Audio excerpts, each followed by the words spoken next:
Hello, folks. It is Sunday, February the 18th. It is about 6:45 on the West Coast of the United States. In this video, I will be talking about Andrew's pitchforks and technical analysis, because that's that's what you do with Andrew's pitchforks. And we'll look at a couple of charts because they've got nice forks on them.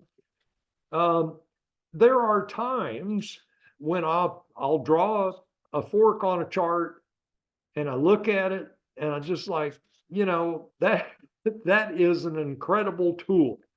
Andrew's pitchforks are an incredible tool. And this was one of those occasions. I just, I thought Sunday evening, let's see what's going on in the markets right now. And so I open up the gold chart, silver chart, and Bitcoin, just because Bitcoin's been on the move recently. And I see this, and it just struck me, and this happens from time to time, that Andrew's pitchforks are a remarkable tool for doing technical analysis. Now, I've been drawing forks for, I don't know, 10 years, 15 years, been a long time. I've drawn thousands.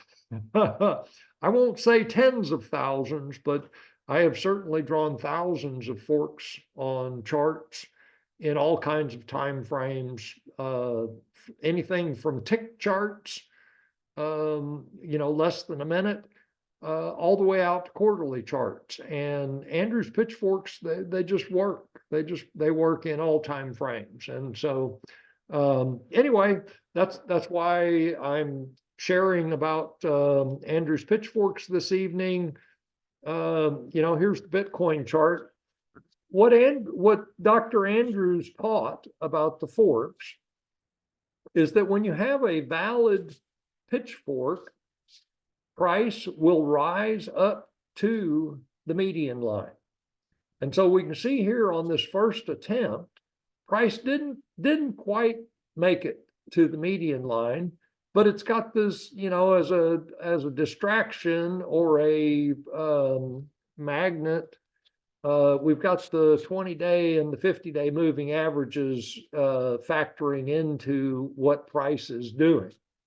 And so we can see here, price makes it almost up to the median line, and then we get a pullback to the 50-day moving average before price presses up and does exactly what Dr. Andrews said it would, is that it meets the median line of that fork, this Andrews pitchfork. And we can see that this candle, it stopped right at the pitchfork. And why? Why did it do that? Well, it's because that's a resistance level. It doesn't have to stop there, but it did. And this is quite common behavior in valid pitchforks. Price reaches the median line. And then there are 5 different behaviors that are most likely to occur when you're working with Andrew's pitchforks.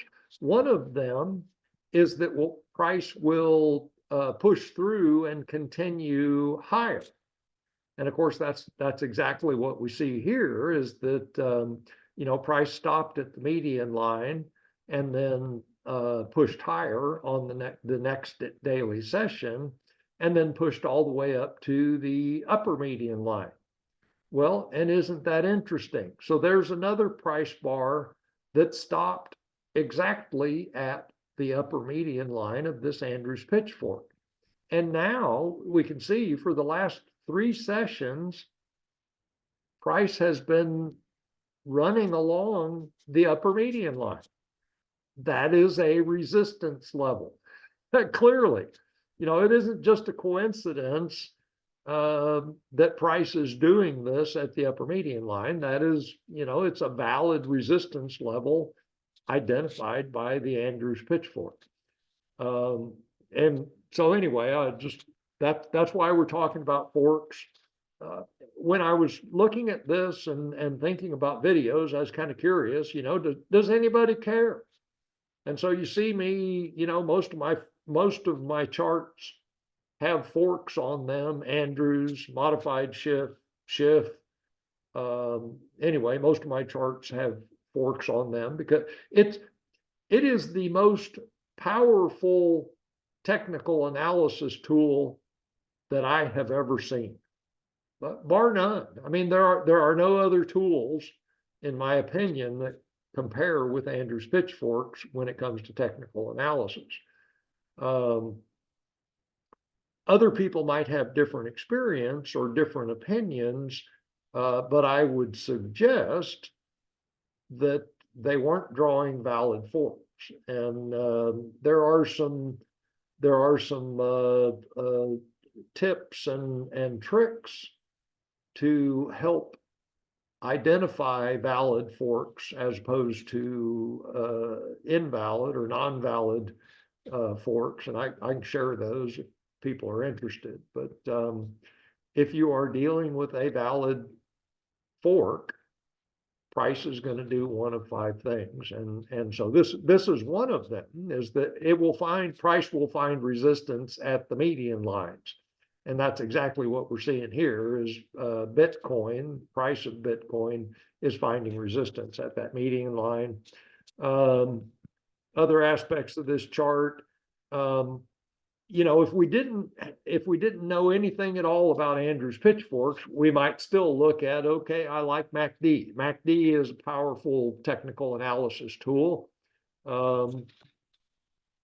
I believe that prior highs and lows in MACD identify levels where price is likely to run out of energy and either reverse or at least pause. And so in this case, this particular chart, we've got this prior high in MACD and we're almost at that level. And well, what do you know? Price is running out of energy and it's having to do a sideways consolidation. There's a little bit of a upward bias, but essentially that's a sideways consolidation at a MACD level where we might expect price to run out of energy. Now, based on stochastics, that's my, I look at stochastics as a measurement of energy. And so clearly energy is elevated in this case, but MACD is saying, overbought. Andrews Pitchfork is saying, hey, this is likely to be a resistance level. So anyway, enough of me babbling about this chart. Let's look at another fork. So this is gold, daily time frame, obviously. And so this is a Schiff Pitchfork. Schiff was one of Dr. Andrews' students, and in Schiff's analysis and doing his homework as he was learning forks, he came up with the Schiff Pitchfork, and he showed it to Dr. Andrews. And Dr. Andrews said, yeah, there's definitely something there. And Dr. Andrews suggested, hey, why don't you take this Schiff Pitchfork and go halfway in on this line and halfway up. And so that's where you get the modified Schiff fork, which, well, it also has some, that's not a bad looking fork in and of itself. In this case, let's throw a lower median line on there just out of curiosity. So we didn't reach the lower median line on the modified Schiff Pitchfork. Let's go back. I like the Schiff fork in this case to demonstrate this point. So again, price has done exactly what Dr. Andrews said it would. Price has reached the median line of this Schiff Pitchfork, and one of the 5 behaviors is that price will reverse at the median line, and sure enough, that's exactly what we see here. Price has reversed from the median line, and when we are working with Andrews Pitchforks, the next median line is always the target, the price target. So it doesn't matter time frame, chart, what vehicle you're looking at, the next median line is always target. And so in this case, the lower, after price reverses, the target, the price target becomes the lower median line. Well, sure as shooting, price drops down to the lower median line, finds support there. We get a little bit of a bounce, back again, testing the lower median line for support, a little bit of a bounce, and of course, runs into this resistance zone. It's probably a support resistance zone if we were to zoom in. Let me do it. No, just to support. Oh, because we're up near new all-time highs, and so this zone has not been tested as support yet. So all we can say about it is that it is a resistance zone. And so anyway, gold finds support along the lower median line of this shift pitchfork, bounces a little bit into the resistance zone, tests support again along the lower median line, and then ultimately drops through. And so this isn't a great example of a zoom. No, that's not, I'm not going to call that a zoom and retest. But anyway, price drops through this lower median line and then tests it from below. It's testing, so it was support all along here. That's 2.5, 3 weeks of trading sessions where that lower median line acted as support. There it is, resistance. And so now we're getting a little bit of a bounce, pretty good bounce actually, off of this is spot gold, not COMEX gold. We're getting a little bit of a bounce off of the, it's 1985, 1990, somewhere in there. And now price is pushing back up. And it is reasonable to expect that gold is going to test this lower median line for resistance, and we may see a pause at that level. Notice that it's coincident with 50-day moving average. So it's very likely that we will get resistance at this level and see a little bit of a pullback before price, presumptively, I'm assuming, that price will push higher. And of course, that's my bias. I'm expecting gold to push higher. And always important to identify and recognize what your biases are, so that you don't get fooled by them and lose money on account of your biases. So anyway, let's see, MACD in bear mode,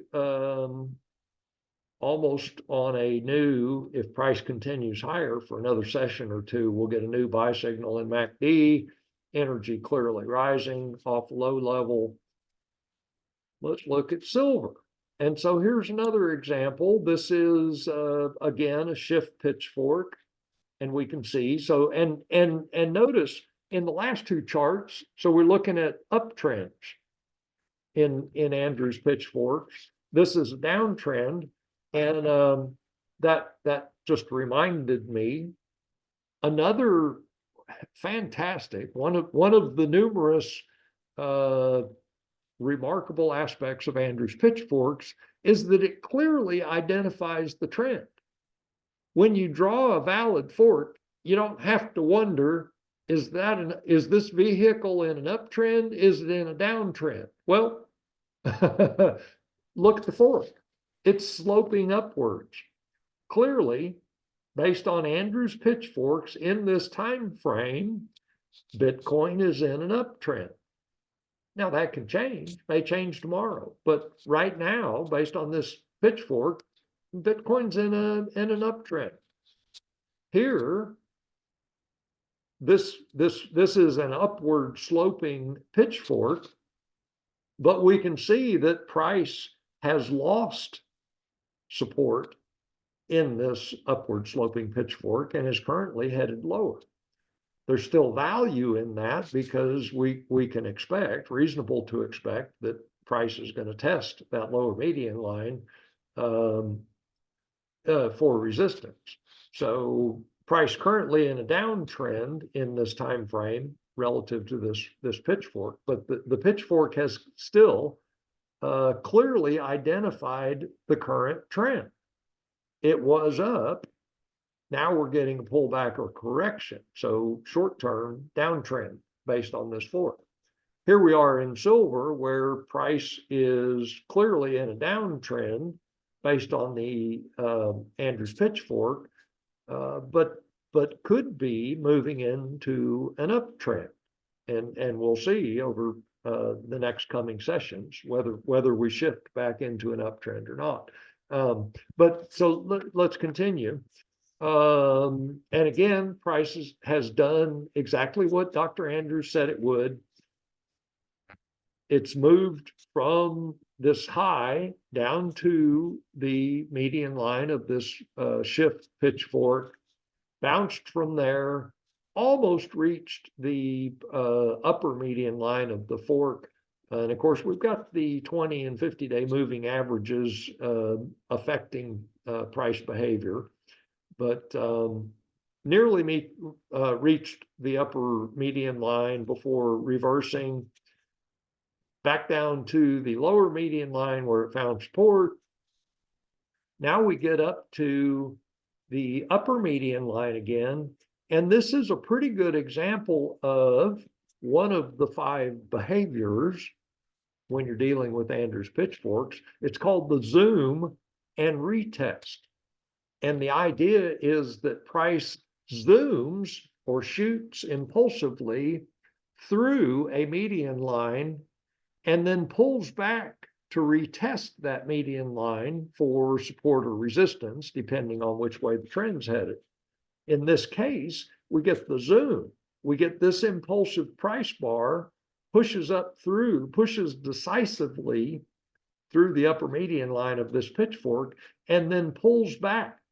So zoom retest, this is the retest where we're testing that median line for support. Now it holds for, three sessions, and then price drops back down below that level. This action in here, it's another example.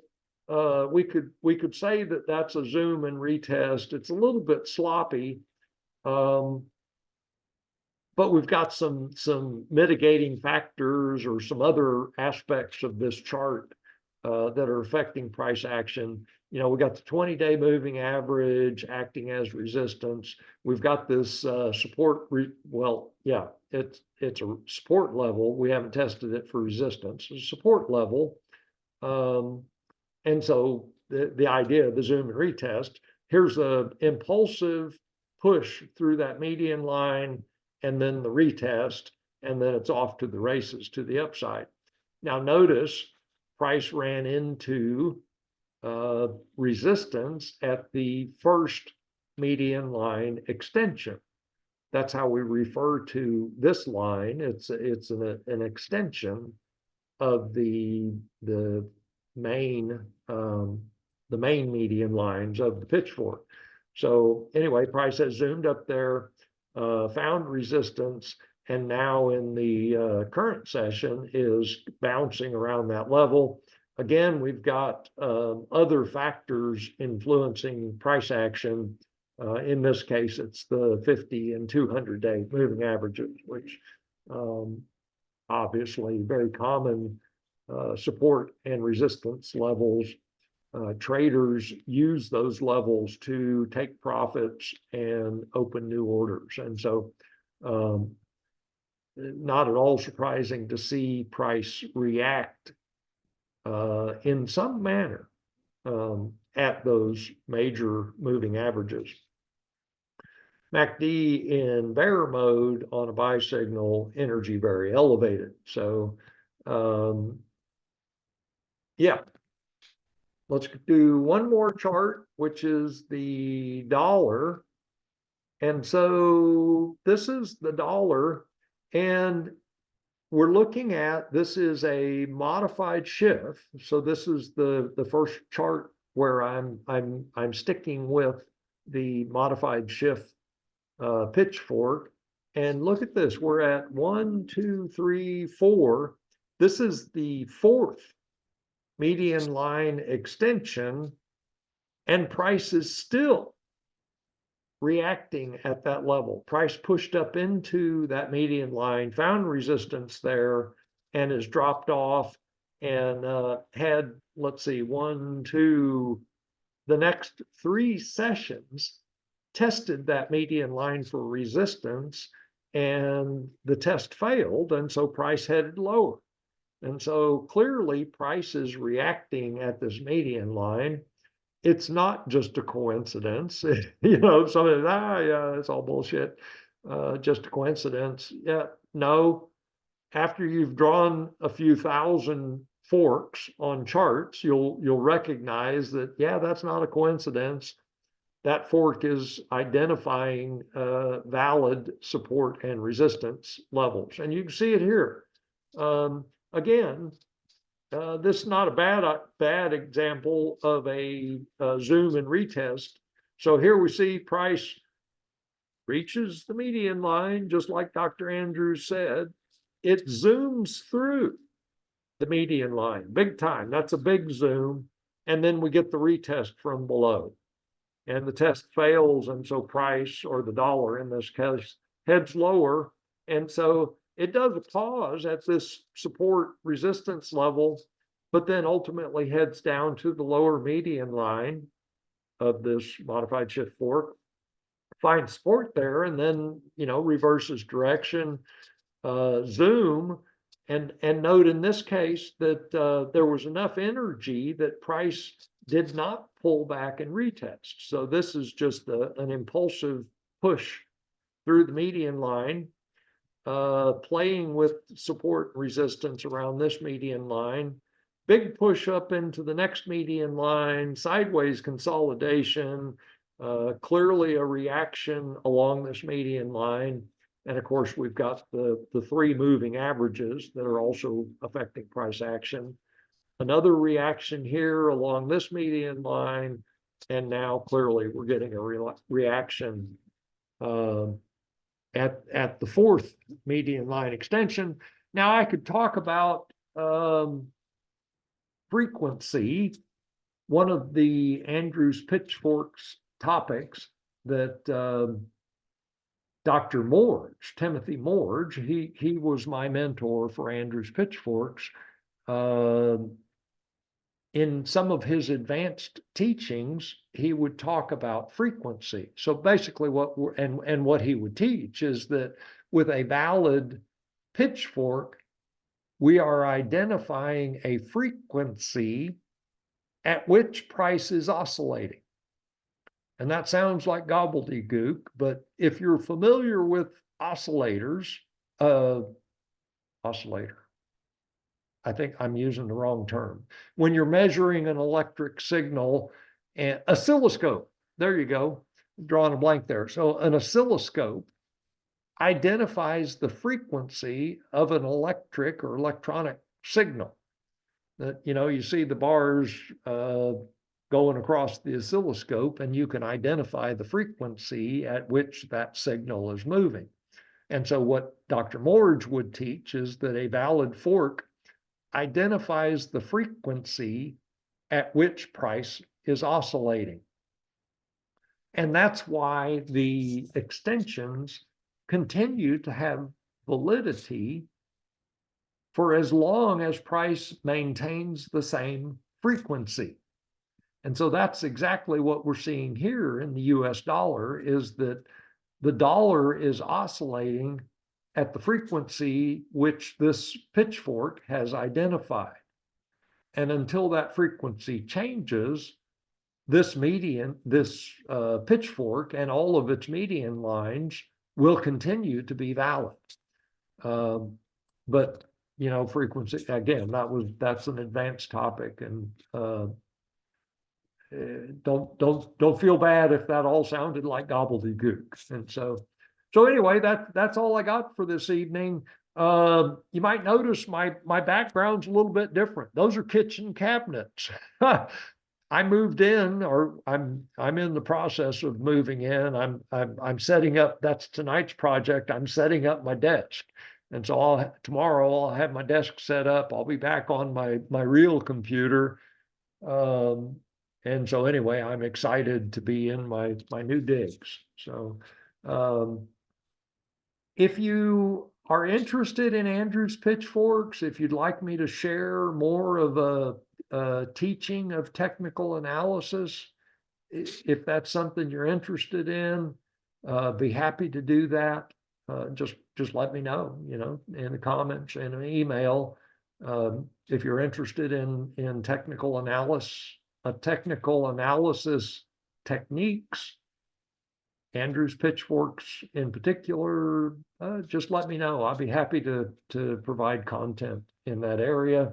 Otherwise, enjoy the rest of your weekend. Of course, there's not much left of it.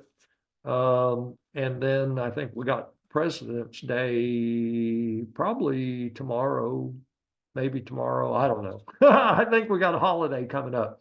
Anyway, talk to you soon, folks.